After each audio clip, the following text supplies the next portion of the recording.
मैंने अपनी last video में आपको समझाया था कि कैसे हम अपनी फॉरवर्ड डिफरेंस टेबल और कैसे हम अपनी बैकवर्ड डिफरेंस टेबल क्रिएट करते हैं।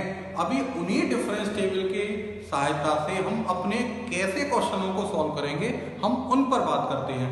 मैंने एक उदाहरण दिया है, फाइंड f6, हमें फंक्शन ऑफ 6 का मान ज्ञात करना है और क्या दे रखा है, function of 0 is equal to -3, function of 1 is equal to 6, function of 2 is equal to 8, function of 3 is equal to 12 और आगे बोला है जो उसका थर्ड डिफरेंस है वो कैसा है, कांस्टेंट है। थर्ड डिफरेंस कैसा है, कांस्टेंट। इसकी हेल्प से हमको फंक्शन ऑफ 6 की वैल्यू ज्ञात करनी है। तो मैंने सबसे पहले आर्गुमेंट लिखे और फिर एंट्री लिखी। अब इनकी हेल्प से हम पहले डिफरेंस टेबल क्रिएट करेंगे। तो पहले हम निकालते हैं वन टाइम का डिफरेंस।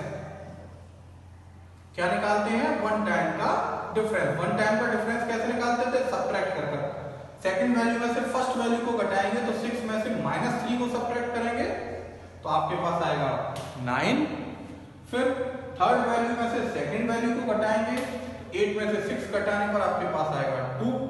फिर फोर्थ वैल्यू में से थर्ड वैल्यू को घटाएंगे यानी 12 में से 8 को, तो आपके पास आएगा 4। तो इस तरह से हमने क्या ज्ञात कर लिया, फर्स्ट डिफरेंस। अब हम बात करते हैं आपके सेकंड डिफरेंस की।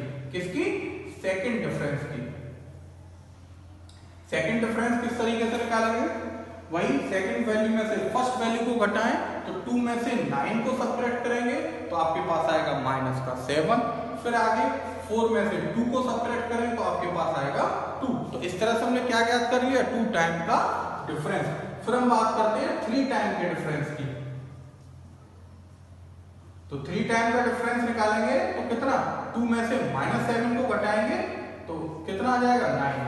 इससे आगे हम फर्दर आगे बात नहीं कर सकते क्योंकि टेबल इससे आगे नहीं बढ़ाई जा सकती। साथ ही आपको दे रखा है कि जो थर्ड टाइम का डिफरेंस है वो कैसा है, कांस्टेंट। इट मींस जो fourth time, fifth time, sixth time आगे हमारे जो डिफरेंस होंगे वो सभी कैसे होंगे, 0 होंगे।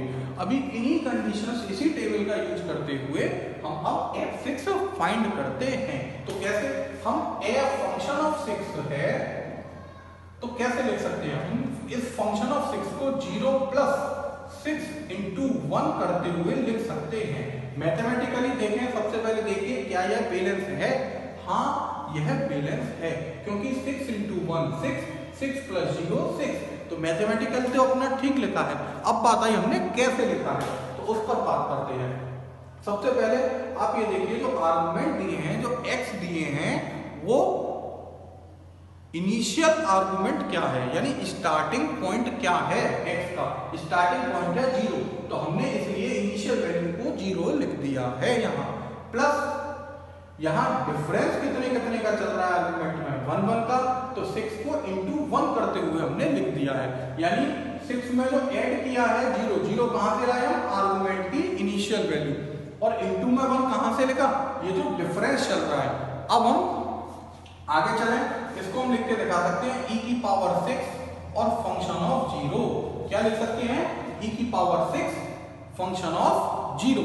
e⁻6 को हम आगे रिप्रेजेंट कर सकते हैं 1 + फॉरवर्ड डिफरेंस ऑपरेटर की पावर 6।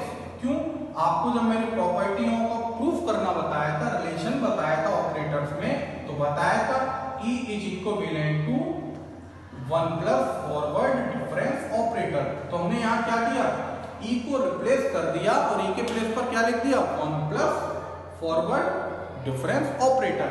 अभी हम इसे बाइनोमियल थ्योरम से एक्सपेंड करते हैं। तो बाइनोमियल थ्योरम से जब एक्सपेंड करेंगे तो क्या लिखेंगे हम, 6c0 + 6c1 × में 1 टाइम का डिफरेंस, फिर आगे 6c2 2 टाइम का डिफरेंस, फिर आगे 6c3 3 टाइम का डिफरेंस, और प्लस डेट करके मैंने छोड़ दिया। क्यों, क्योंकि हमको पता है कि हमारे पास जो डिफरेंस है वो 3 टाइम का है। कितने टाइम का है, 3 टाइम का। तो इसीलिए मैंने 3 टाइम तक के ही डिफरेंस तक एक्सपेंशन किया है, बाकी आने वाले टर्मों को डैश करके छोड़ दिया है, क्योंकि वो आने वाले समय में जितने भी डिफरेंस होंगे उन सबका मान 0 होगा, क्योंकि टेबल में 3 टाइम्स से ज्यादा का डिफरेंस निकाल नहीं सकते। और उसने क्लियरली बोला भी है कि थर्ड डिफरेंस बीइंग कांस्टेंट, जब थर्ड डिफरेंस कांस्टेंट है तो उससे ज्यादा बार अगर हम डिफरेंस करेंगे तो आपको वैल्यू 0 मिलेगी, यानी थर्ड टाइम का डिफरेंस अगर हम करें यानी फोर्थ टाइम करेंगे तो 0 हो जाएगी। तो अभी हम फंक्शन ऑफ 0 का मल्टीप्लाई करते हैं, तो function of 6 is equal to आपके पास आ जाएगा 6c, 0 की वैल्यू हम जानते हैं 1 into function of 0 plus 6c 1, इसकी वैल्यू आपकी होगी 6 इंटू में फंक्शन ऑफ वन टाइम का डिफरेंस हो रहा है, वन टाइम का फॉरवर्ड डिफरेंस किस पर हो जाएगा, फंक्शन ऑफ 0 पर।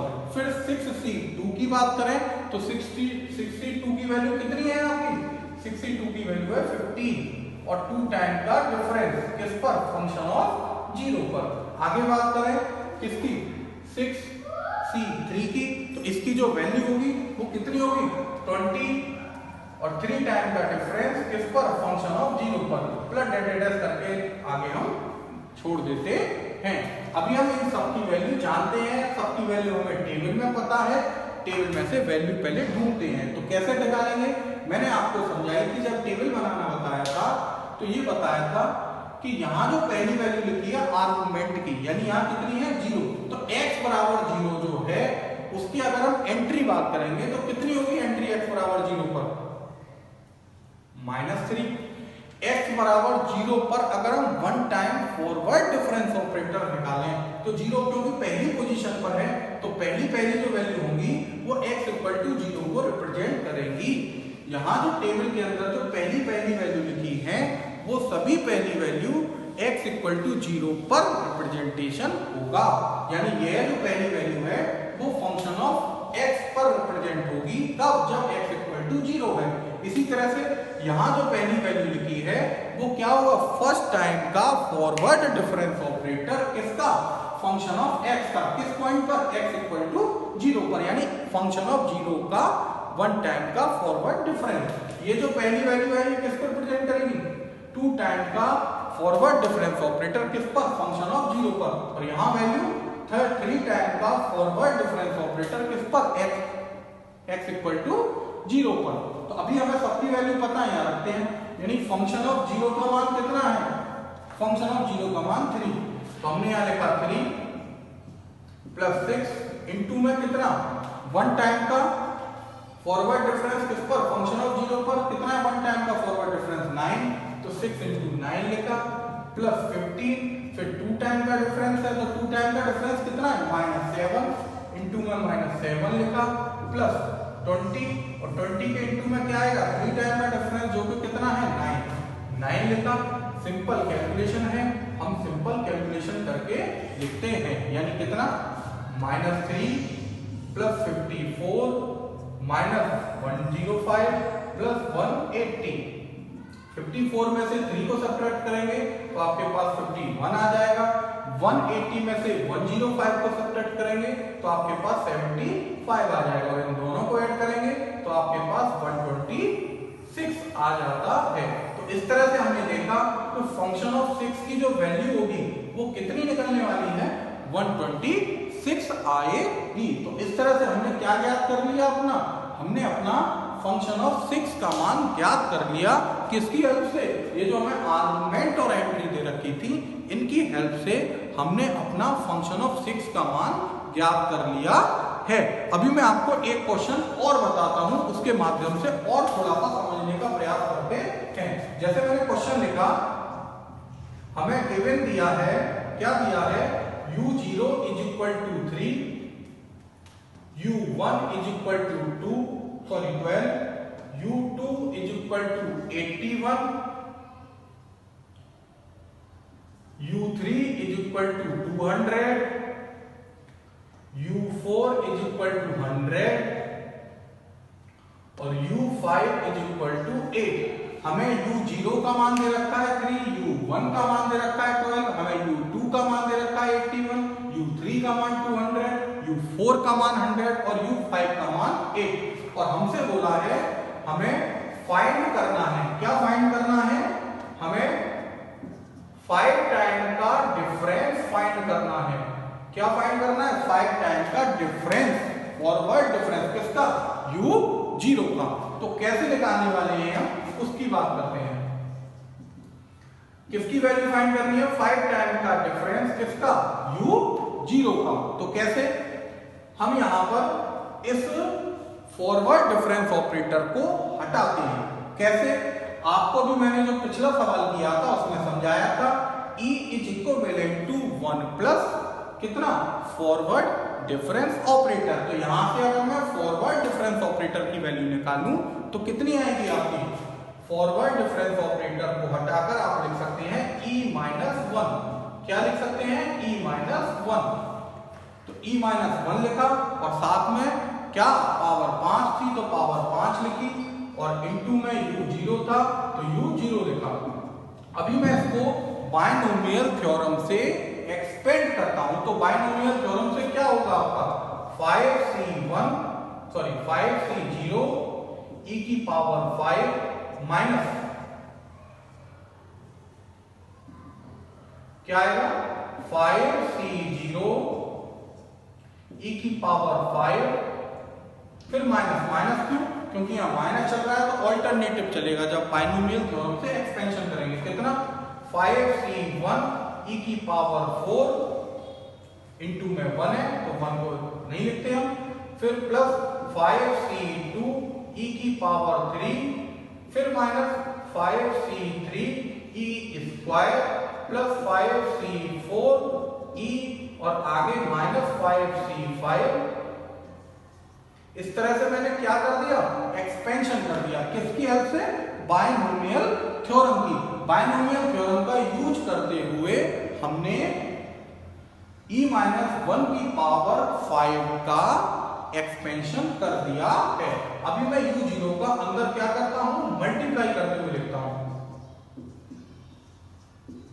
LHS को लिखा, 5c0 का मान 1 e की पावर 5 इनटू में u0 आ जाएगा। 5c1 का मान 5 होता है, साथ में e की पावर 4 और साथ में u0। 5c2 के मान की बात करें तो इसका मान 10 e की पावर 3 और साथ में u0।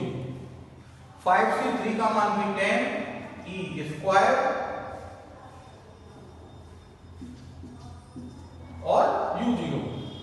आगे बात करें 5c4 का मान 5 e u0 plus minus 5c1 का मान 1 इंटू u0।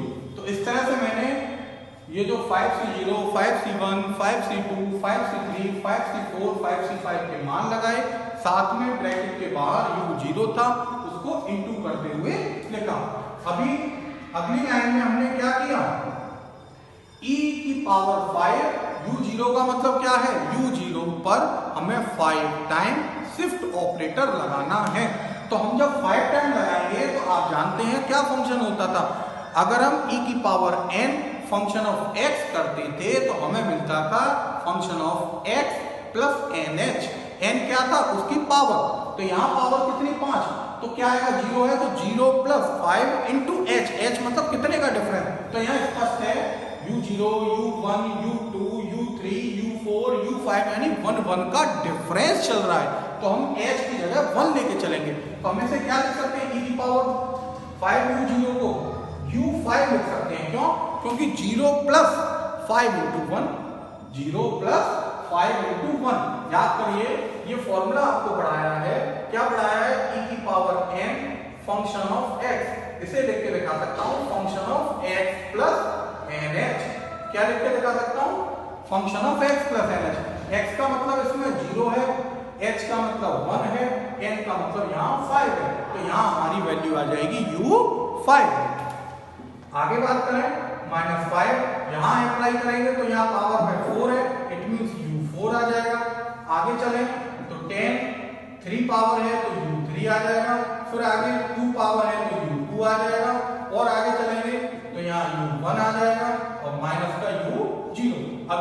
पर आपको ऐसा कोई यहाँ वैल्यू नहीं है जिसकी आप नहीं जानते, जो हमें नहीं दे रखी।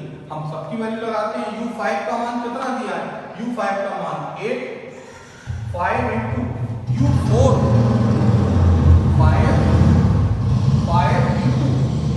5 इंटू u4 का मान कितना? 100 प्लस 10 इंटू u3 का मान कितना? 200 लगाया। 10 इंटू u2 का मान कितना? 81 लगाया। प्लस 5 इंटू u1 का मान 12 लगाया। लास्ट u0 का मान आपका 3 लगाया। अभी हमें इसे क्या करना है? सॉल्व करना है। और सॉल्व आप सिंपल कैलकुलेशन है, आराम से आप इसे सॉल्व जोड़ घटाव कर सकते हैं। मैं डायरेक्टली लिख देता हूं, इसकी जो वैल्यू आएगी वो कितनी आएगी? 755। कितनी आई? 755। कैसे? 100 इंटू 5 करेंगे तो आपके पास 500 आ जाएगा। यहाँ 200 गुणा 10 करेंगे 2000 आ जाएगा। 81 गुणा 10 करेंगे 810 आ जाएगा। 12 गुणा 5 करेंगे 60 आ जाएगा। और फिर इन्हें चिन्हों के अनुसार जोड़ घटाव करके जब सॉल्व करेंगे तो हमारे पास जो उत्तर आएगा वो कितना आएगा? हमारे पास आ जाएगा 755। तो इस तरह से हमने देखा कि कैसे हम अपने ऑपरेटर्स के यूज करें तो हम अपनी वैल्यू फाइंड कर सकते हैं, साथ ही टेबल के हम कैसे प्रयोग के माध्यम से अपने क्वेश्चंस को सॉल्व कर सकते हैं। तो अभी मैंने डिफरेंस टेबल का यूज बताया, साथ ही ऑपरेटर्स का यूज बताया अपनी इस वीडियो में। मैं अपनी नई वीडियो में कुछ नए टॉपिक और कुछ नए सवालों के साथ आपसे दोबारा मुलाकात करूंगा। तब तक के लिए नमस्कार।